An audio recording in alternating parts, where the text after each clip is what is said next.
Mike Patrice, according to new numbers released by the Drug Enforcement Administration, Indiana and Southern Illinois are at the top of the list for drug labs. And those are just the ones the DEA knows about.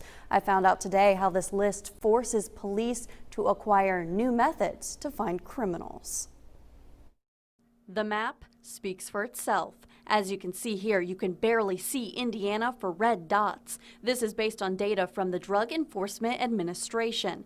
That's because the DEA has recorded every known drug lab reported by local police. For Indiana, their register fills 34 pages and totals almost 2,000 labs in a little more than a decade. Midwest for years has been saturated. For the 15 years I've been a police officer, from the day I hit the ground running, it was meth and meth labs. It's nothing new to the area. About 80% of suspects sitting in the Vigo County Jail have meth-related charges, so law enforcement has to adjust.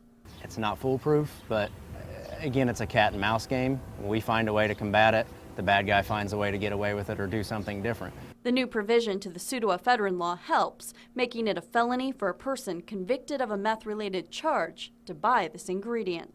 The common denominator in the whole thing is Sudafed, and it's the one ingredient in manufacturing meth that cannot be substituted. That being said, the Vigo County Drug Task Force has been working with a special tracking system. Any retailer or pharmacy that sells Sudafed in Indiana, as well as 22 other states, are required to enter the purchase into this system prior to making the sale.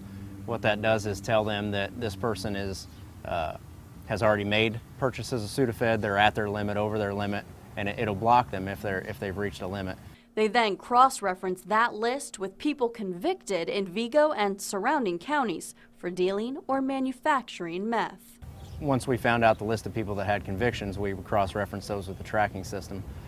If they had been, in fact, making more Sudafed purchases, we saw charges against those people. If you're thinking that sounds complicated, you're right. So if one person makes 6 purchases, we've got to go to 6 individual pharmacies, try to get video surveillance of that person, obtain the signature logs where they signed for the product, just to solidify our evidence against that person. And that work paid off. 11 arrests in 6 months. It may not sound like a lot, but it's 11 more dangerous people off the streets, keeping you safe. Now, don't count Illinois off this list either. In Illinois, there's about 900 labs on the list, with the vast majority in the southern region. Now, for more information about the Sudafed law, check out this story on our website.